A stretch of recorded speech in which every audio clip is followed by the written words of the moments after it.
Hey. Hey. All right. Hey, as a technology professional, man, I still struggle with technology. It's crazy.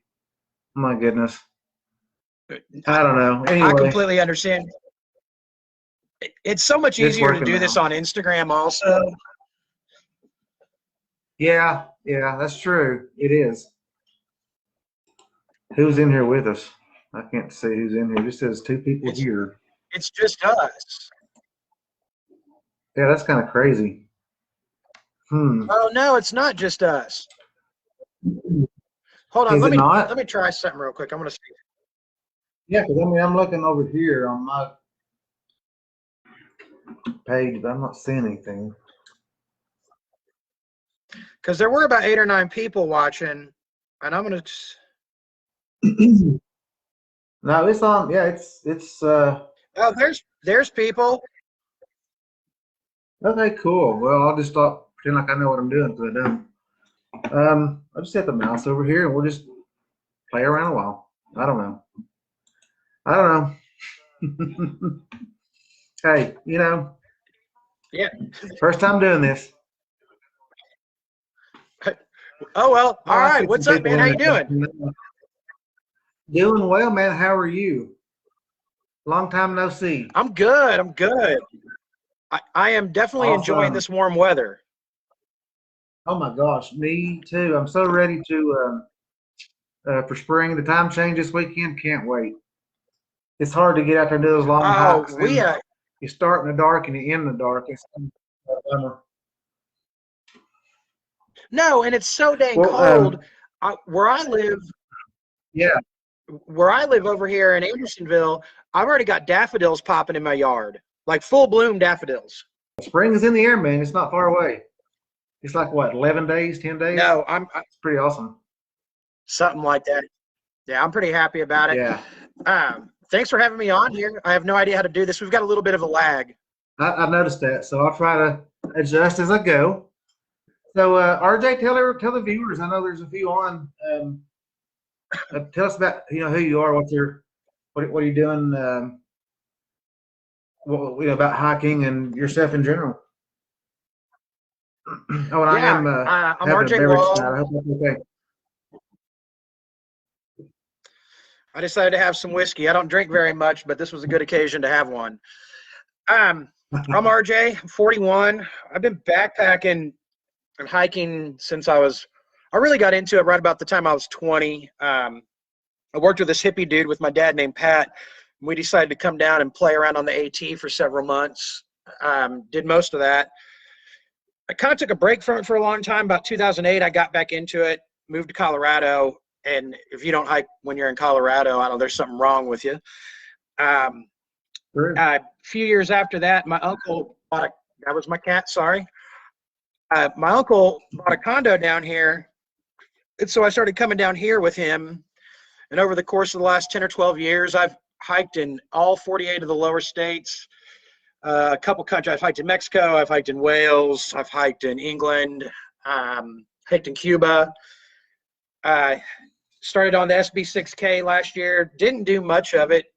Maybe got like 10 or 15 of them done. I did the Art Loeb Trail like you did. That trail, to me, was one of the best trails in the country. Last summer, I did the Presidential Traverse in New Hampshire, which is, for me, and I wasn't fit when I did it, but I wasn't as fat and out of shape as I used to be. Those mountains in New Hampshire, man, they're not playing around. That thing was hard. I limped off that trail. When I say limped, my feet were bleeding in places I didn't even know they could bleed. Yeah, that's the major elevation. My girlfriend and I relocated.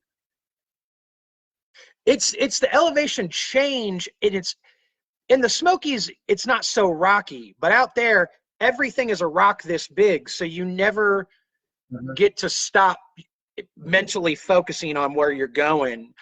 And everything's exposed. So you're sunburnt in January. Wow. But my girlfriend and I moved down here last summer. And we've kind of just been getting after it. I've been trying to get after it as much as I can. I haven't done as much as I thought I would or I wanted to. admittedly, I Mhm. discovered your whitewater kayaking down here, which is absolutely amazing. Yeah. Yeah, that's true. That's one great thing about this area, living in East Tennessee, is you're a day's drive from so many activities. You know, rock climbing, kayaking, hiking, of course, backpacking, even flatwater kayaking. I mean, there's just so much to do within a day's drive. I mean, it's endless. Oh yeah, and even if you don't like the outdoors, there's still so much to do down here. Tennessee is so culturally rich, and not a bag on Yeah. Indiana, but I come from Indiana, and once Bobby Knight basketball was over, we didn't really have a cultural identity. And there's, Makes sense. Tennessee is, I live by the Museum of Appalachia, and I've learned more just from going there than I ever thought I'd learn about Tennessee. But this place is just, it never, if you get bored here, you're a boring person. Yeah, that's true. I was up your way. I didn't know you lived in that area, but I was up that way a few weeks ago. I went up to a place called Woolston and rode those mountain bike trails up there. Amazing mountain bike trails. So fun. Probably the most Yeah. fun I've had mountain biking Yeah. in this area. I gave that hobby up a couple years back. All of my hobbies are expensive, and I had to let one of the expensive ones go. So it was mountain biking. Yeah, I get it. I mean, you just got to start small and kind of over time just build up your toys and stuff. No, and I've got my family now. We all have whitewater boats. So we're looking forward to getting out and tearing up the river this summer. I wish we could have hiked Raven Fork last summer when we had that planned. I know it's different hiking up it, but if you go on YouTube and look, there's a lot of whitewater kayakers come to this area just to do that river, just to do that gorge. It's amazing. And you wanted to walk up it. You wanted to walk up it.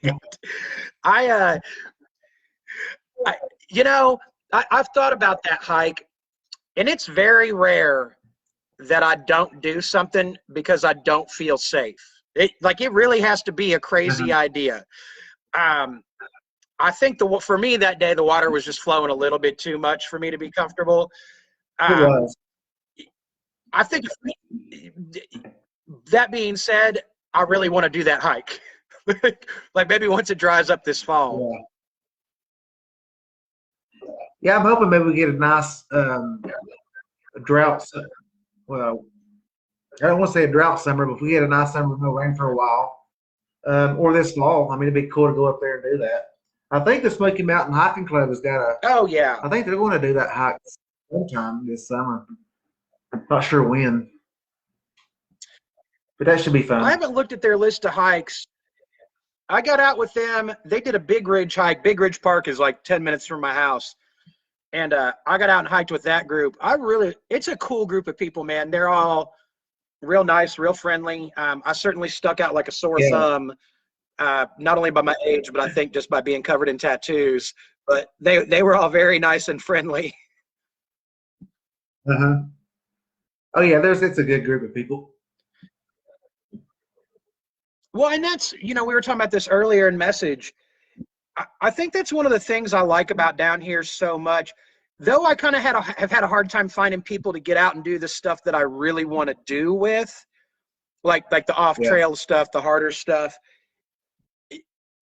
Everybody here is nice.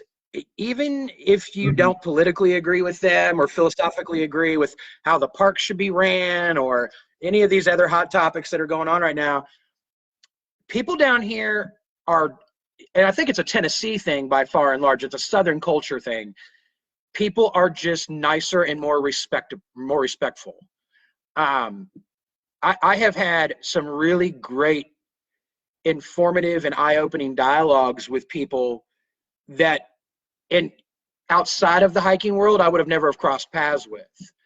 And I joke with my guy friends back in Indiana who, I don't know how to say it politely, they're just not very strong hikers. I'm like, I hike with 68-year-old women that can run circles around you. Like, these women will run circles around you, man, and they're twice your age. Yeah.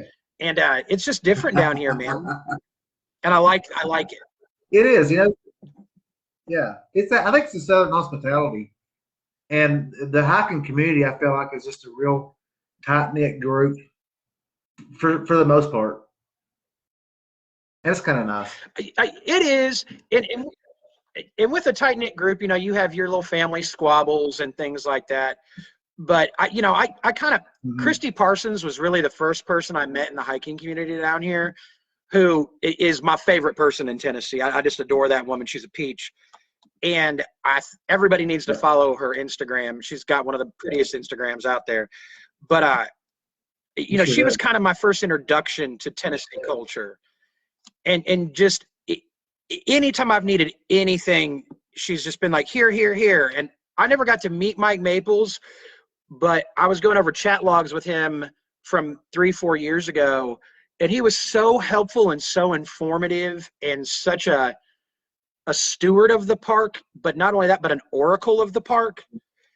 And I've kind of been waiting. I think a lot of people have been waiting for who's going to fill those shoes. And it seems like multiple people have, which is not a bad thing, because people are still trying to pass on that information and share it. You know, like Mike Poppin and his history work, every time that dude posts something about the history, specifically, it always seems Greenbrier seems to be his spot. I appreciate that you have these people who have taken on these projects and your projects with your group, which is a huge thing for the hiking community. You know, Save Our Smokies. I've got their sticker right here.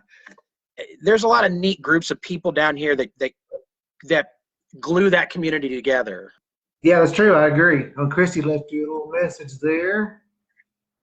I see her. Yep.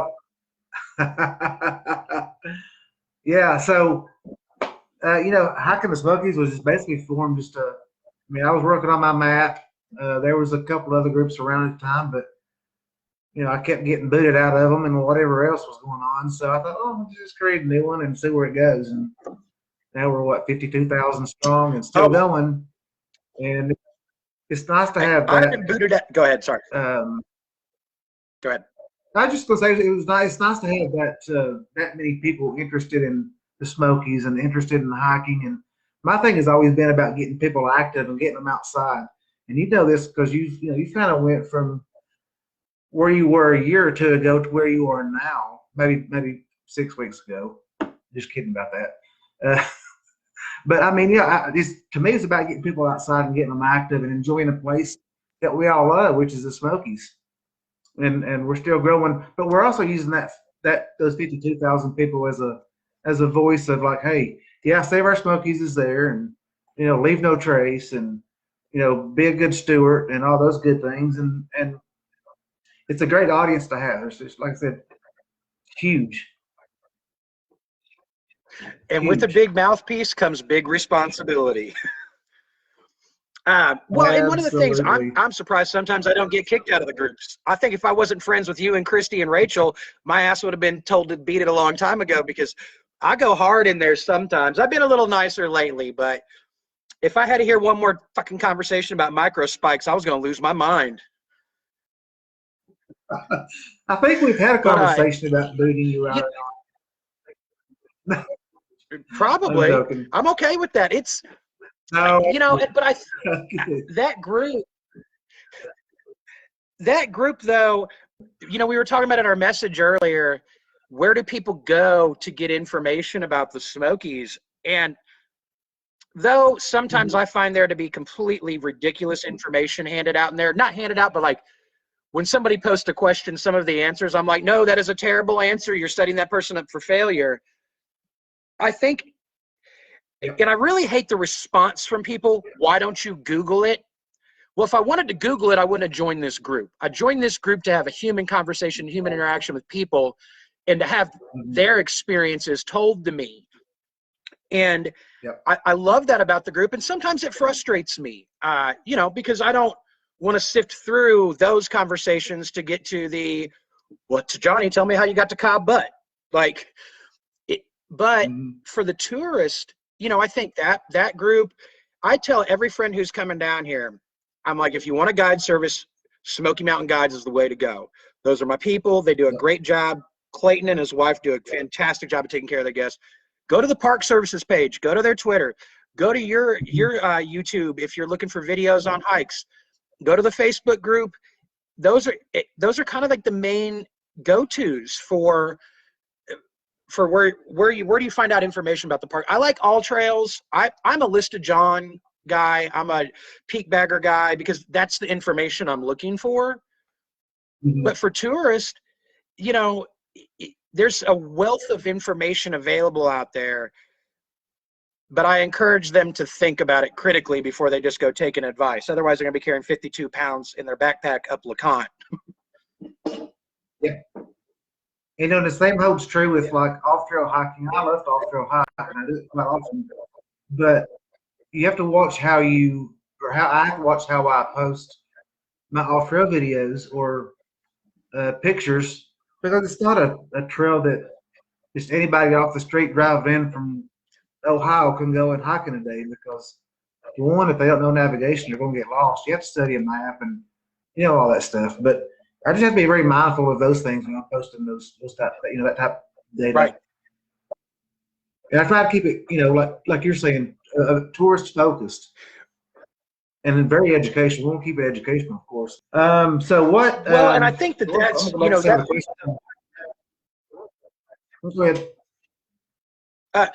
Well, and I think when you were talking about education, and I think, you know, that was a hot button topic this year. I went and helped Benny pick up trash one day, and I was thinking about, you know, we were talking and I was listening to him because he's got a lot of opinions and a lot of ideas, and I think all of them are well-founded and possibly could be well executed. But I think everybody involved in the preservation of the park has to realize that not everybody else has to do it their way. And I'm not saying that as a jab at Benny whatsoever. I'm saying that everybody's got their own different ideas. But I think the universal agreement is that the people who are profiting upon the park need to be fixing the park and at the bare minimum, educating the tourist. And whether that's a 5-minute conversation with the guest at the hotels, or I don't know if it's when you confirm your Airbnb in your hotel, you get an email that's like, hey, this is how you practice leave no trace. Please be and not in some generic way that people just delete the email, but in a sincere way that they digest the information. Because anybody who's spent any time in the park since March of last year, that poor park got its ass thrashed by tourists. It's terrible. And it's sad. I cried about it because it was so bad. And I don't know the solution. I don't know all the bureaucratic, you know, restrictions and things attached to the park. But what I do know is that the people who are making money on it need to be the ones preserving it, on top of people like yourself and myself and people who enjoy the park on a regular basis. Yeah. Yeah. I think Benny's thing is he's really big time behind Leave No Trace. That's been his gospel from day one, and that's what his goal is to support and push. And he's doing a good job of it. I mean, they're Jerry and that group, they've been out there countless weekends picking up garbage and picking up other people's crap. Wow, them boys are more consistent than Bernie Sanders. That's right, yeah, for sure. So I mean, hats off to them. You know, I mean, they're doing amazing work. And no, I agree. With that being said, you know, I really wish everybody.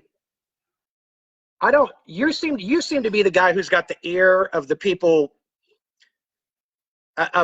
in office.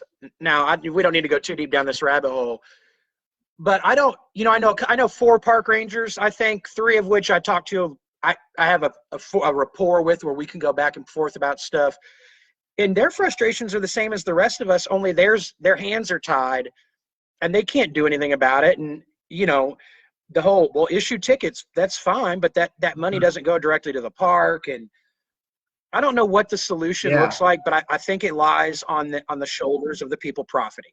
And I know I'm not some like crazy burn the system down guy. Just. Well, you know, the park is really struggling. The reason they don't issue tickets is because that money goes back to the Department of Interior in Washington, D.C. It doesn't even come here. So before they can even get money from citations, it's going to have to pass legislation, not only in Tennessee, but also in North Carolina. And I don't know who's going to take that battle up with whomever, but it needs to be taken up with some senators and maybe get something changed. Yeah, I don't know. I don't know what the move is. I know they're not going to issue any citations, and it's sad. I wish they would. No, I part of me thinks like it's going through the Gatlinburg and the Sevierville Chamber of Commerce and getting in front of these business owners and really having, you know, heart-to-heart dialogues with them in a way that they understand that you know, if you own a rental property, you take care of it because that's what pays your bills. You know, I feel like the parks needs to be taken care of in the same way. That, you know, that's just my 20 cents on it. But. Yeah, I agree. I agree. On a side note, what are you most looking for?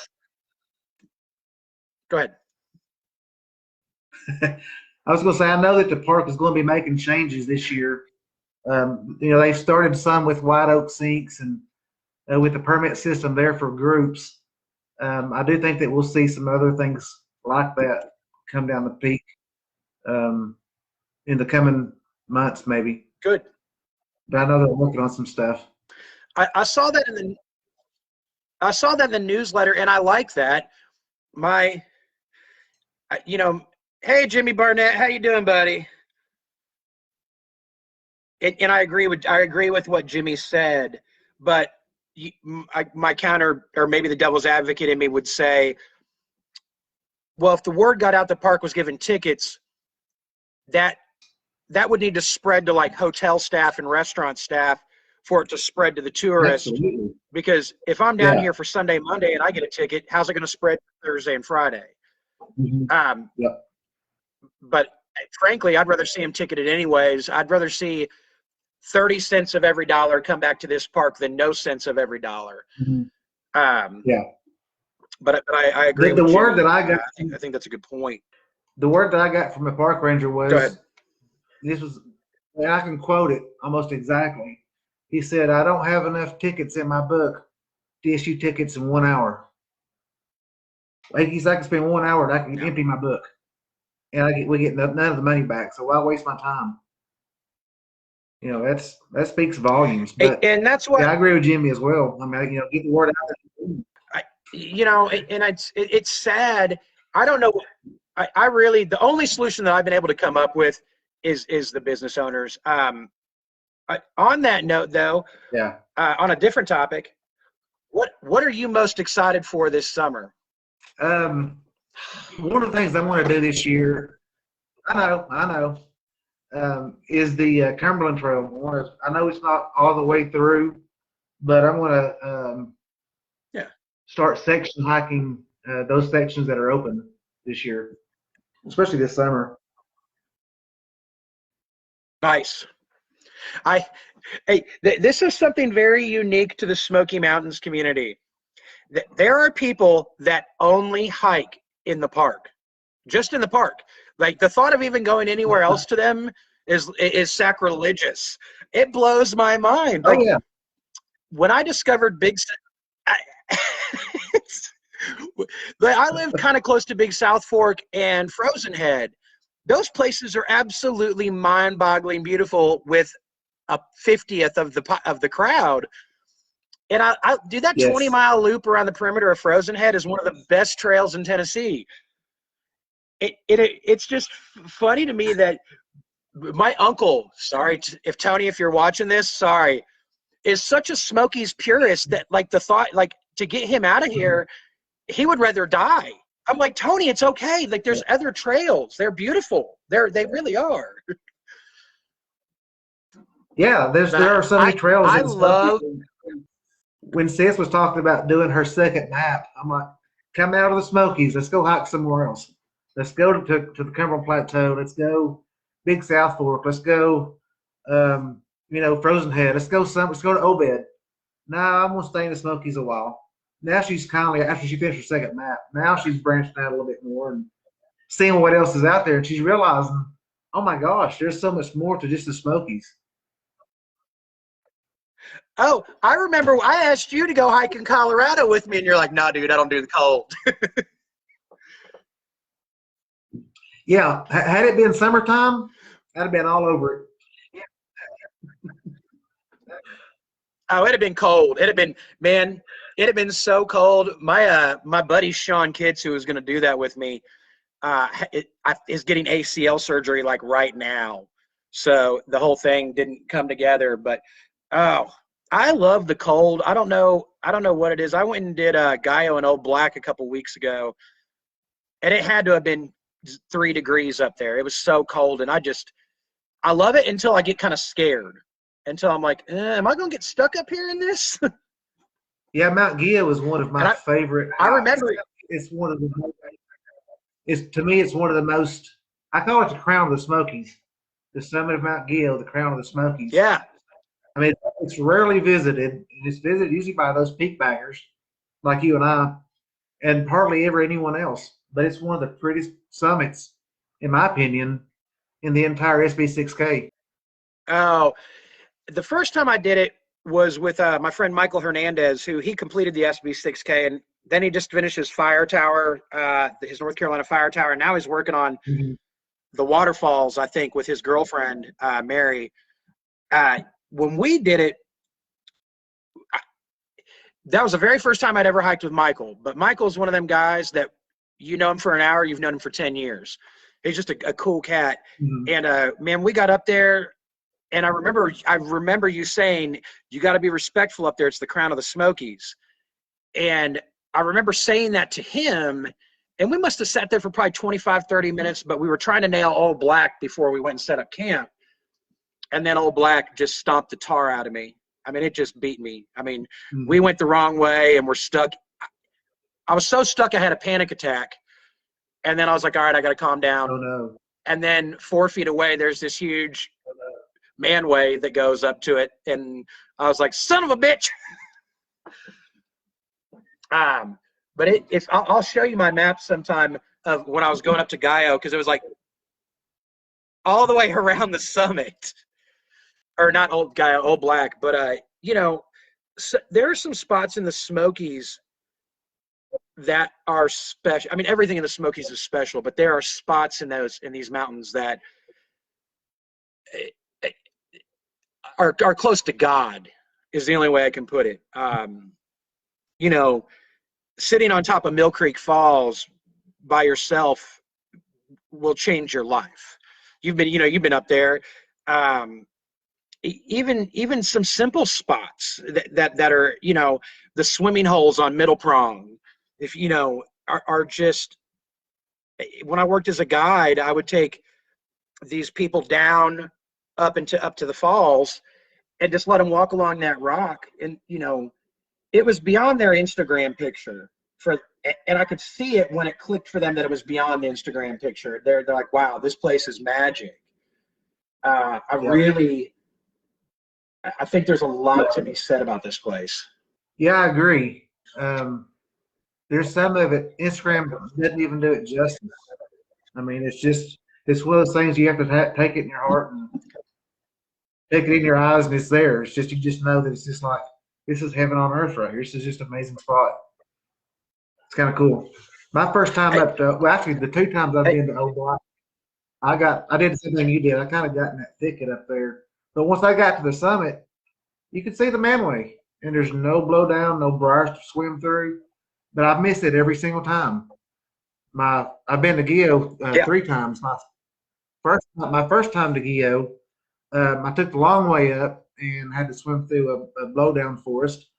But my route down, I remember that's how I went up the other 2 times and back down, and it's not too bad. You learn as you go. Yeah. And there's a lot of spaces like that. Like, I think everything over near Cosby, I think Cosby is such an underappreciated area of the park. okay with that. I'm okay with like, don't go to Cosby, people. Leave, but you know, that whole area over there, or anything that requires a boat shuttle. If it requires a boat shuttle, you are in the right spot. I agree. Totally agree. Yeah. That's like, for me, Hazel Creek. I love Hazel Creek area, the Smokies. Jimmy showed me that area, gosh, I don't even know, probably 4 years ago. And I've been back, I don't even know how many times I've been back. It's been a bunch. Love Hazel Creek. You just find spots you like going. Like, for me, anything in the perimeter of Cades Cove, and I kind of left Instagram alone a lot this summer because I was torn on the do you post pictures, do you not post pictures conversation. And I was like, you know what? It doesn't matter to me. But there is so much around Cades Cove that is any direction up a hill, and you're not going to regret it. It's, you know, even I don't care if you just go to the World War II hill, to the gum tree, or what kind of tree is that up there? Mm-hmm. Why can't I remember what tree that is? It's a sweet gum, not sweet gum tree. I don't remember what it is, but it's the Pearl Harbor tree. But what kind of tree is it? I had my single greatest experience in the Smokies, and my single most terrifying experience at the bottom of that hill. I was with my girlfriend at the time, not my current girlfriend. Sorry, Kai. And yes, Jimmy, High Rocks is awesome. And across the road, there was a cub with no mom around. And I when I came down the hill, I was like, oh, not going over there and messing with that. I don't know what's going on, but I don't want anything to do with it. That cub bolted across the road, ran into the woods, and then stopped 2 feet in front of my foot. And I was like, oh, hell no, I'm not dealing with this. And I feel like, to this day, I feel like a terrible person because I screamed at that cub. Like, I don't even know what I screamed. I just screamed at it. And it bolts and takes off. And my girlfriend was like, why did you scream at that bear cub? And I was like, because A, it needed to be scared of me, and B, I don't want its mom come to hang out. Like, I don't want to be the person that his mom finds him hanging out with. That's a terrible idea. But I never saw the mom. I don't know where the mom was or what happened, but I know that cub ran off. But oh my God, I was scared. Dude, my heart's racing telling the story. That's an awesome story. Yeah, you don't want to mess those cubs and their moms. They get kind of territorial with those things. But I had my bear story. Oh, no. I had a bear approach me up at Tri-Corner Knob. I was washing my coffee cup out. I had just filled up my water bladder with fresh, clean water, and I was washing my coffee cup out and walked up. This bear walked right behind me. I mean, I could have put my hand out and touched the bear. It was that close. I didn't know it was there until I heard something. I looked back. I left everything at the water spot, got up, walked away, facing the bear. He went over and sniffed my water bladder, took his little paw, and was going to turn my water bladder over, just sniffing around all he was doing. But he ended up shredding the whole thing. Luckily, I had about 2 more days in the Smokies. I survived. Obviously, I had another water bottle, so I was fine. But I ended up shooing the bear away, and that's it. I mean, he kind of just came in, see what was going on, and took off. So those bears can be tricky. Oh, I just respect them. That's my bottom line. Like, even if, and I don't want anybody to get mad at me for saying this, even when I'm carrying, first off, I never want to have to shoot a bear. And I don't ever want to get into, I avoid them. I give them their space. When I was working for Smoky Mountain Guides, I'm trying to think of how to word this politely and professionally. So I had a guest that decided to run down Rocky Top, and he decided he wanted to go down Anthony Creek instead of what am I drawing a blank on the trail name? What's the other trail? Not Anthony Creek, but the one a little further down. Boat, thank you. We came up Boat, and we were supposed to go down Boat, but he decided it was raining, he was going to run off, and he went down that way. The other client was with me, and we get down to Anthony Creek Campground. We find him, He's terrified of bears. He'd already been stung by some hornets because everybody who goes up to Rocky Top on boat gets stung by a hornet. I don't know what it is there. At 4 times it's happened to me. And you'd think I learned the first, I don't know, 3, but I didn't. And we get down right before the horse camp. And I see this cub come up 15 feet in front of me, come up over the top of the bush on a tree. And I'm like, son of a gun.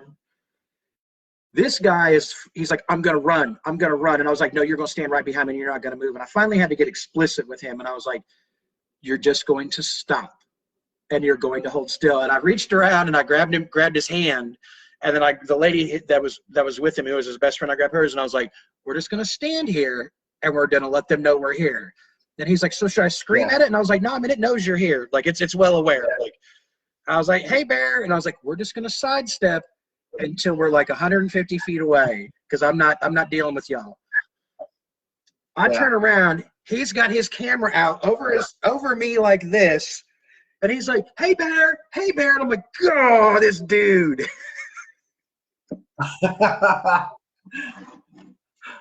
Oh my gosh.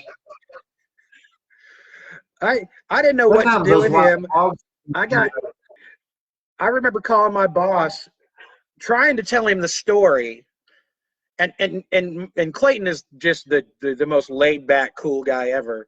And every day after we would hike, he would like, what were some good things you did? What were some bad things you did? What can you do better?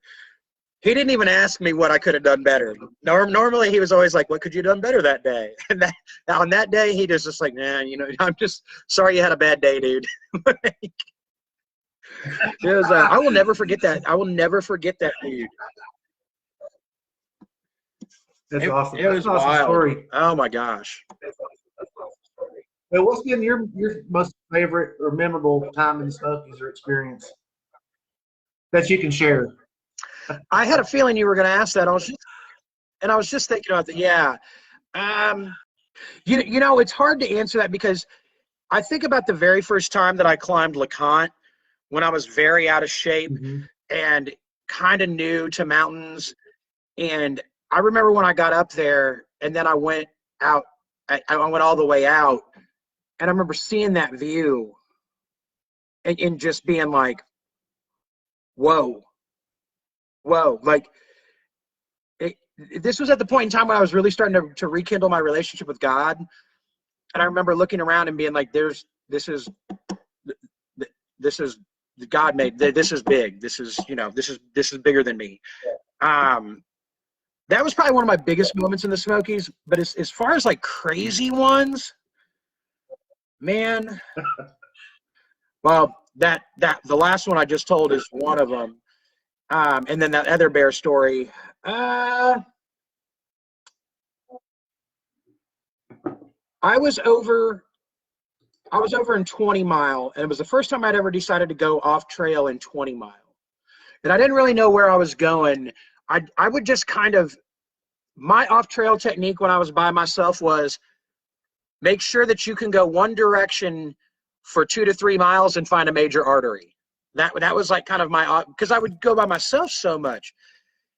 And I found this like little rocky spot that the sun was hitting. And of course, my dumbass did not think, oh, rock, snake, sun. And I laid down up there to take a nap. And I woke up and I knew what was on my leg. I used to keep snakes as a kid. I knew exactly what it was. And I'm like, cool, please be a black snake, king snake, garter snake, anything? Nope, rattlesnake. And I woke up and I looked down, and my first instinct was to grab my phone and take a picture. And I was like, no, because if you get bit while taking a picture, you deserve every bit of ridicule that you get. And so I left my phone where it was, and then I realized I had no options. I just had to wait for the snake to go, because my hiking pole was on my backpack, like just out of my reach. And I'm like, okay, maybe I can inch over. And when I inched a little bit, then his tail went. And I was like, son of a gun. And finally, when he got on one leg, I flipped that leg up. And I was like, please, God, don't wrap back around. And he kind of like, he must have only gone 2 feet. and he landed, and then he coiled up, and I was like, oh, son of a gun, I've really hosed myself now. Where is Randy Ratliff when you need him? And that was one of my less shiny moments in the mountains. I had an old man threaten to beat me up out to the jump off once. That was a good one. What was that about? I had so this was right when I first moved down. No, it couldn't have been because it was cold. I wasn't living here yet. It must have been like last spring before I moved here. And I was trail running out to the jump off, and I just started trail running, and he literally swings his stick at me as I'm running by, and he's like, put on your effing mask, put on your effing mask. And he said it probably 20 times to me. And I was like, whoa, man. Like, hey, you just can't go swinging poles at people on the trail. That could be a really bad idea. And he's like, what are you going to do? And in my head, I wanted to respond like he was a guy my age. And I was like, RJ, don't. Just, he's old and scared and upset. Like, you got to be cool. And I was like, hey, man, like, I'm going to keep running, okay? I'm sorry. And he's like, you need on a mask or I'll effing kill you. I was like, whoa, dude. I was like, that was an interesting one. That was probably one of my more interesting experiences, for sure. Sounds like the guy you met there was maybe on a little hike. Yes. Oh, I'll tell you one. I tell this story to my kid all the time because I think it's funny because he's scared of using the bathroom in the woods. So my uncle, I think my uncle was with me. We were doing like Chestnut and Schoolhouse Gap, and I went into the woods to use the restroom, and I'm crouched down using the restroom. And have you ever heard a tree fall in the woods? Yes. So this tree fell within maybe 40 feet of me, like the canopy was within 40 feet. So when it hit the ground, this mushroom cloud like comes and just smokes me while I'm using the bathroom. And I mean, completely covers me in dust. And it's, I'm sweaty, it's hot, I'm pooping, and I'm covered in dust. And I remember I had like, my baby wipes that I take with me on the trail, and I'm like, what the hell am I going to do? Like, the amount of dust, I don't think people realize that when a tree falls, what it kicks up, like how chaotic that fall is. But I heard it, and from the time that I heard the crack to the time it hit the ground, couldn't have been any more than 7 seconds. But I thought it was going to fall on me, but I didn't know where it was. Like, I couldn't, for whatever reason, my brain could not visually locate that tree. That sucked. That was awful. Sounds like you need some navigational classes on finding the right spot for the bathroom. Yes, next to rocks. Oh my goodness gracious. Hey RJ, tell the viewers where they can find you on social media. In case they want to follow your adventures or whatever. Some dude hikes on it. Right. I am some dude hikes on Instagram. That's it. Just some dude hikes, all one word, no underscores. My account might be private right now. I accept everybody who tries to follow me unless you're like a Russian bot trying to sell me stuff I don't need. But yeah, that's where you can find me. Awesome. RJ, I've enjoyed chatting with you tonight. Yeah, for sure, man. We got to get out soon.